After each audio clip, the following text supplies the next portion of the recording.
So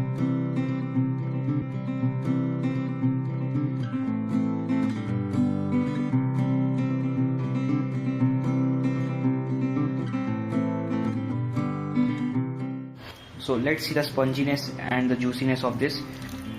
Look at that, it's like a sponge ball, isn't it? Hey foodies, welcome to Cooking Shooking. Taste test first.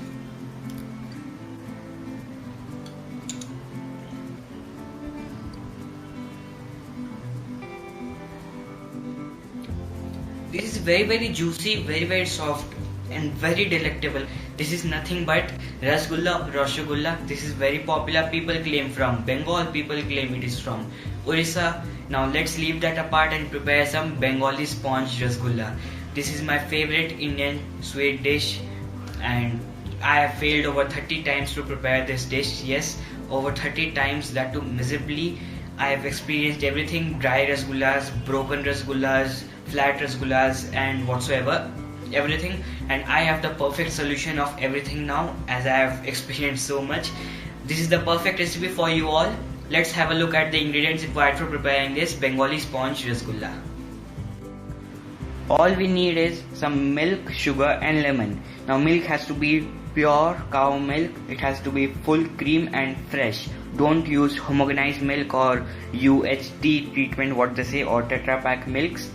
Don't use that. 1 liter of milk, 2 cups of sugar. Sugar quantity depends upon the quality of milk that you are using and how much henna does the milk gives, and some lemon. So let us start. In a pan, add the milk.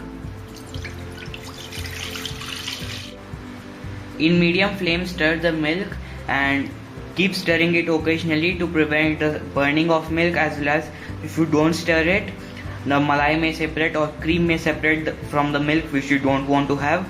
And on the side, take out the juice from the lemons and mix it with some water. Now you can see here the milk has started to boil, and this milk is boiled, and you can see the cream has also not separated at all. Now I'm going to switch off the flame and wait for about 30 seconds before adding the lemon juice. I have mixed my lemon juice with some water, about 2 to 3 tablespoons of water to about 2 tablespoons of lemon juice or so. Now I'm going to slowly add in this mixture into this milk.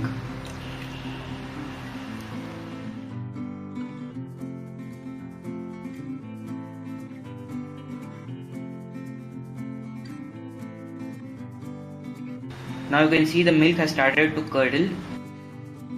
You can see the greenish whey is out from the milk. Our henna is ready. Without any further delay, directly strain this. Here I have a colander lined with the cheesecloth. I'm going to add this mixture. Move this henna once or twice like this to remove off all the whey out of it. Now add some water. This will not only cool the henna but will also remove off the lemon sourness. Now try to gather the sides and lightly squeeze it. It might be hot, be very careful with it. Okay, some more of the water to clean.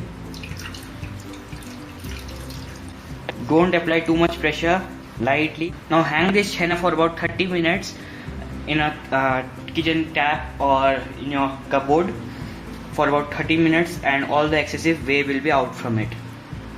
Don't try to squeeze much because your henna might get dry and it will not be good. So here we have about 10 cups of water. I'm going to add 2 cups of sugar to this.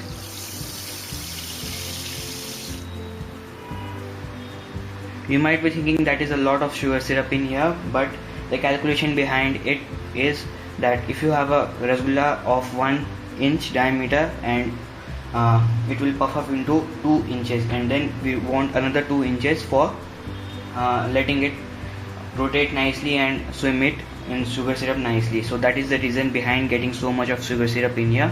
If you have a smaller cooker, you may use that, and in that you will have to use little less sugar syrup for that. So that is the reason behind it. So let's heat this up and knead our henna.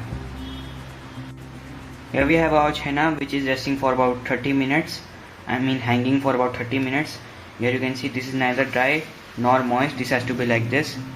It is moist but not so dry.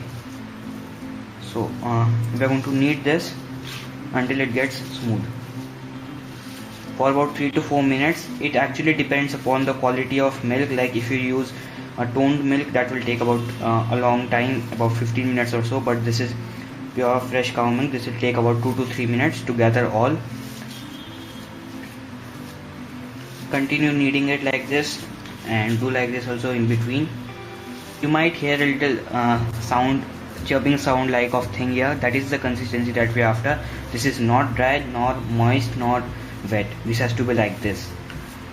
If it is dry, your rasgullas will be dry from inside. If it's moist, it might get break, or it might get flat in sugar syrup. So continue kneading for about 3 to 4 minutes, and some fattening will come out of it. We don't want to knead further. As soon as the fattening starts leaving this chenna, we have to stop and make the balls and dump it in the sugar syrup.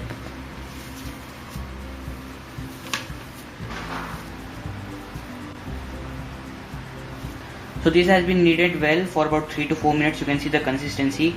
This is not grainy. This is not neither too soft or not too smooth. This has to be like this. I don't want to scare you out from my previous failed attempts, that it all depends upon the kneading process. If you knead it too much, it is going to ruin. If you knead it less, it is going to ruin. So it has to be like this. There should be some pores like this and some graininess, but not too much also. So now let's make smooth balls out of it.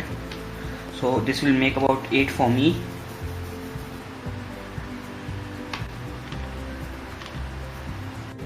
Here are my rasgulla balls ready. You can see these are of this size, and there are some cracks and grits, but don't worry, these will help in getting them puffed up very nice.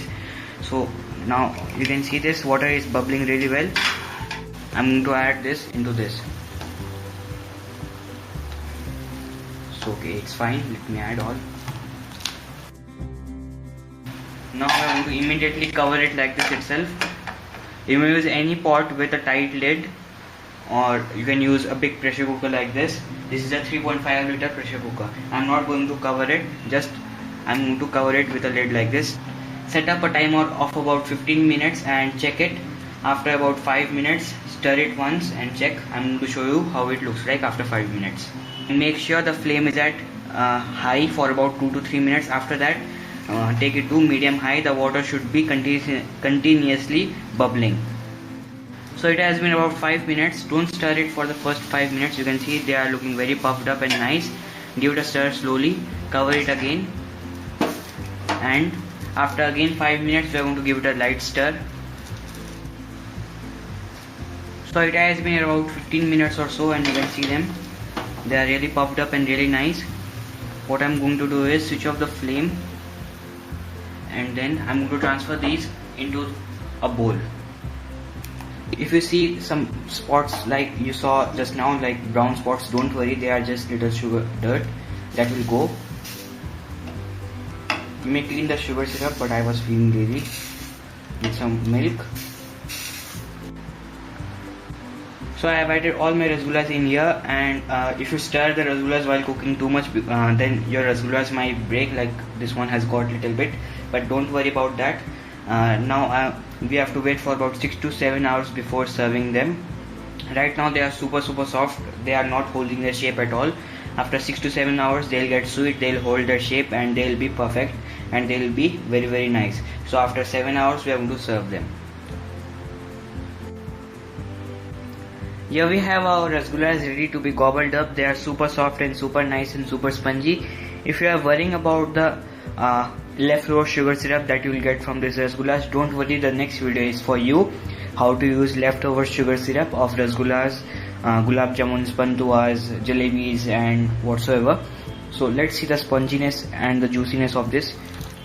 Look at that, it's like a sponge ball, isn't it? So do try this and let me know how it turned out to be. And yes, don't forget to check out our new website cookingshuking.in, and do subscribe for more of Cooking Shuking. Thank you.